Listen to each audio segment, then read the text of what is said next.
This is the story of 6 chairs that transformed an empty corner of a plaza into an active meeting place.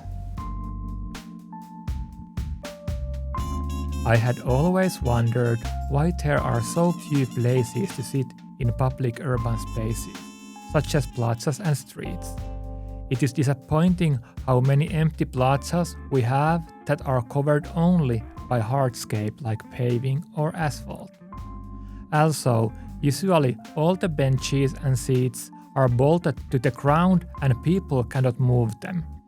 This is also connected to the concept called hostile architecture that aims to restrict people to use urban spaces instead of inviting them. I wanted to see what happens if I create a space that aims for inclusivity. Could this be done by intervention that utilizes movable urban furniture? I built the first 2 mock-up chairs on recycled IKEA chair frames, and they have been in public use since March 2025 through the spring, summer and fall. Based on the feedback from the users of mock-ups, I designed and built 4 new chairs from scratch, and I left them on the square in May. The most striking feature is the single wide armrest or side table, perfect for setting down a coffee cup, a lunchbox, a sketchbook or an ice cream.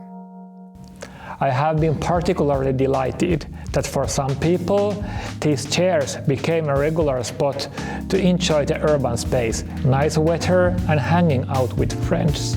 In my studies interviews, many users of these chairs also said that the movability created a feeling of being trusted and a sense of self-determination. In the beginning, I wasn't sure how much I could trust people, but during the intervention, I started to trust citizens more and more. None of the chairs were vandalized or stolen during the intervention. I hope this encourages cities and property investors, etc., to trust citizens and create environments where people feel comfortable and enjoy staying. It was also empowering to take the initiative to my own hands and just facilitate change in an urban space.